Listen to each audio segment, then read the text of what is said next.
Hi everyone, welcome to Wool and Spinning. My name is Rachel and I can be found pretty much everywhere as Well for Pearls.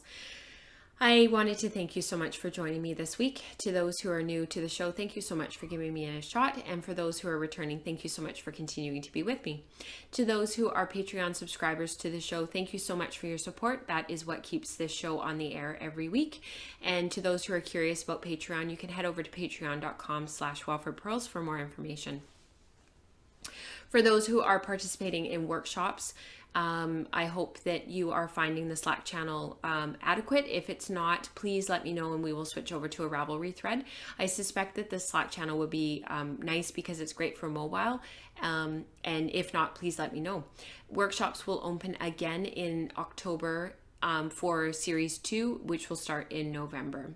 And everything else at this point is open. So Fiber Club monthly essays called The Thoughtful Writer. That stuff's all accessible for those who would like to join in on the fun. Any participation in the Slack channel, in the Patreon subscriptions, gets you access to the Slack channel.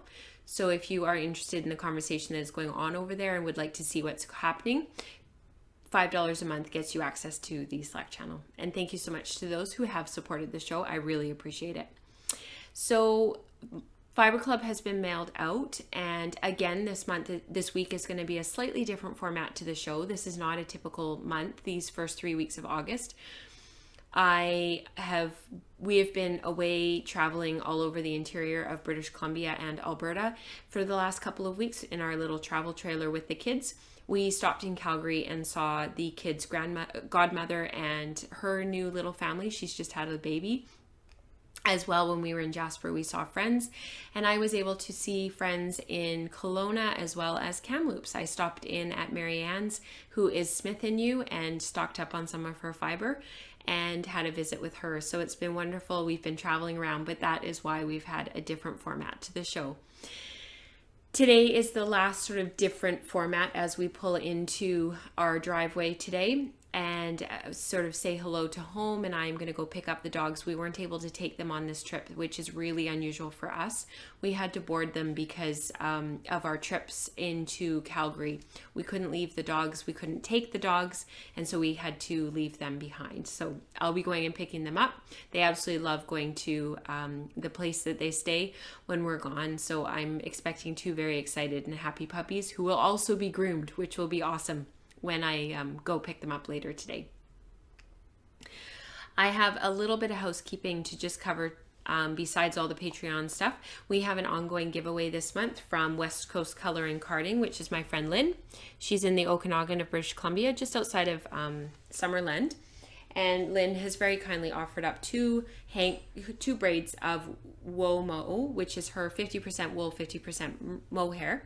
So if you would like to win one of these two hanks of fiber, you can go over to the August episode thread and tell us what is local to you in terms of fiber and sheep.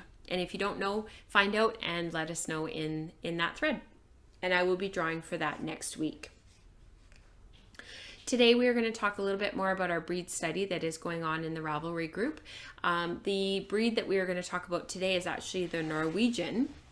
So last week we talked about Coopworth, and this week we're going to talk a little bit about Norwegian, and I'm going to get on my wheel and sample it as well.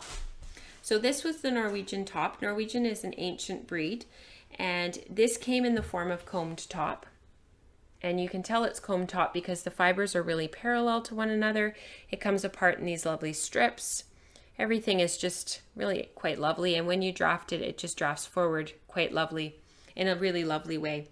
This was the downy undercoat, and there are some of the tougher outer guard hairs on this, but I have to say it is prepped really, really beautifully. And I'm really looking forward to getting this on my wheel and playing with it a little bit. So a little bit about Norwegian. There's nothing in the Spinner's Book of Fleece about Norwegian, and I think it's just a little bit too specialized of a breed. But in the Fleece and Fiber Source book, there's a write-up about it under the wider circles of sheep. So I guess Norwegian kind of falls under sort of other sheep breeds, if you will. Spell sow, I think that's how you say it, is the Norwegian word for Norwegian sheep. They are a conservation breed. They are old and new. So we're going to talk about the new sheep for a minute. They include genes from Icelandic, Finn, and Faroese sheep, infused with modern breeding initiatives. The introduction of other bloodlines has resulted in larger sheep, accompanied by a decline in wool quality, with increased micron counts and wider separation of fiber types in both coats. Most of the new Norwegians are white, although their ancestors were black, gray, and brown. The undercoat is quite fine, and the outer coat is a good deal coarser and twice as long or even more. Fleece weights run from 4.5 to 6.5 pounds. And they have, in this book, really sampled Norwegian in many different ways. And I was really curious to see what this combed top would spin like. And there's a 2-ply in this book that was pulled top from mini combs that I'm really curious to see if I can possibly recreate myself, because it looks like a really lovely yarn. And it's what I would call sort of a moderate twist. It doesn't look like it was super high twist. And so I'll get on my wheel and see what I can do. So I will meet you back here in just a moment. Hi everyone. We're going to get right into the Norwegian here, except that my bobbin is all tangled. So I just need to undo my leader here, and we will have a look at this Norwegian combed top. So the Coopworth was roving. The fibers were disorganized, and I was thinking about maybe spinning it woolen, which I did, and I really liked my results last week. So this week, I'm going to have a look at my Norwegian as possibly spinning it in a worsted yarn. So a worsted draft with the expectation of having a worsted yarn at the end. My concern with the Norwegian is that it's going to end up being ropey. And because it's quite long stapled, my staples are very, very long. That is very long for a staple length. It's probably 12 inches. It's long. So what I'm going to do is take off I'm going to divide this in half and strip it down just like I did with the Coopworth.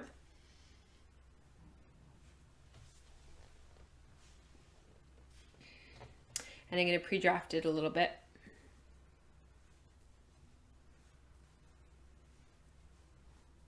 What I'm worried about with this is that it's going to become a felted matted mess in my hand, because it's quite dense. It's a very dense fiber. Again, I'm going to spin it Z, which is clockwise, and then I'll apply it S, counterclockwise.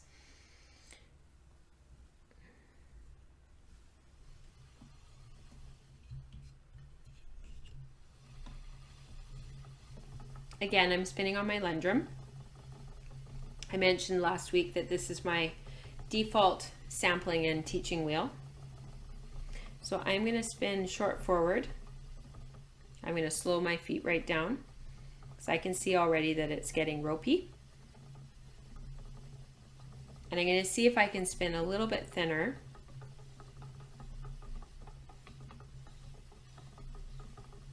And maybe get sort of a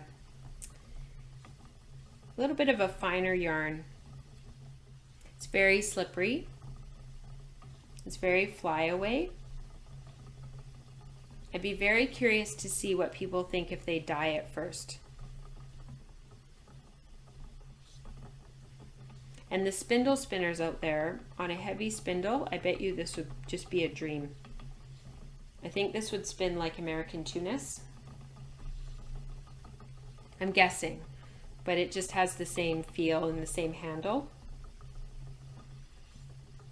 So I'm using a short forward draw. Oh, now it's getting a bit easier.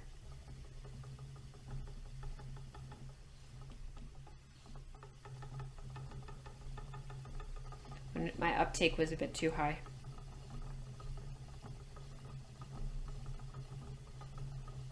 See how the comb top is flying apart?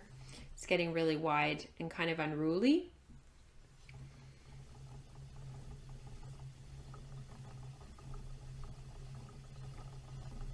It's very different from the Coopworth. And I can feel the outer tougher hairs in there as I'm drafting. I can feel the downy undercoat, but I can also feel the guard hairs in there. So that'll be very interesting to see what that looks like and feels like once it's knit or crocheted or woven.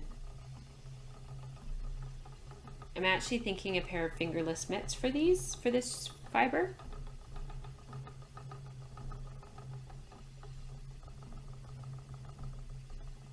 I'm kind of flipping into a short backward draft, and it's because I'm having trouble keeping ahead of the twist. I'll do a little bit more and then I'll Andean ply it, bracelet ply it.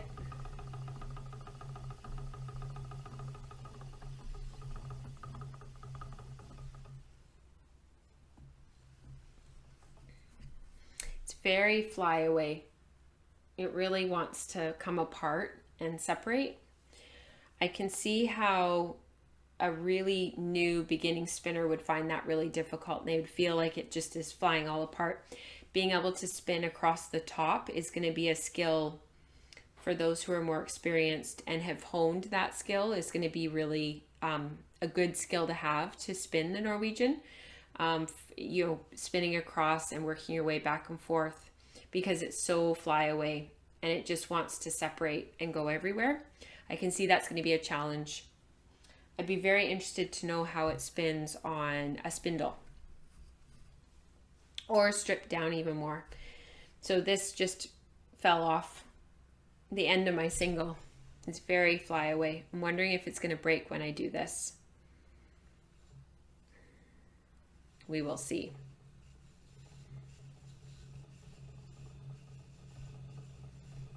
So far, so good.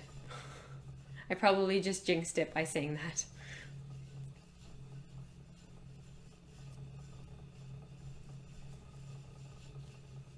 So again, same as last week, this is called bracelet plying or Andean plying, which is actually not really what it is.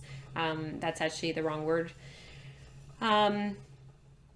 This is a really good technique to know for when you are sampling, and I really encourage you, if you don't know how to do it, to spend a few minutes and look for some YouTube videos on how to do it.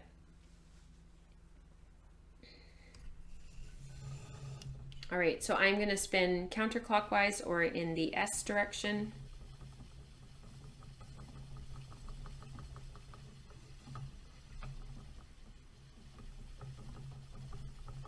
And actually, I'm going to put my ratio up to 6:1. See if I can keep that twist from entering the fiber supply.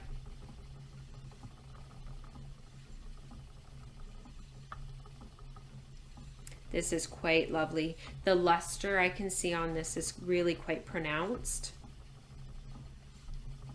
And it's got a halo. And I'm trying to keep it low twist because this fiber, this wool doesn't seem to need a lot of twist.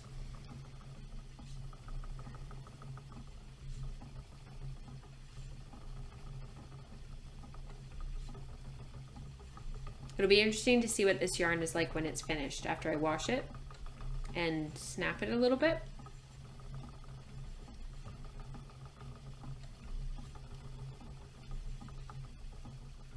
I think this would be beautiful lace yarn.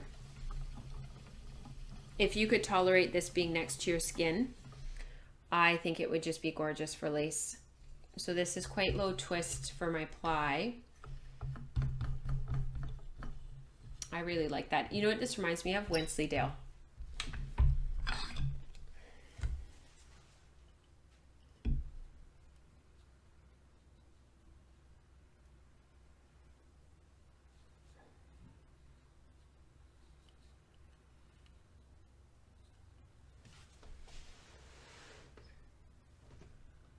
That is the finished yarn. Isn't that gorgeous?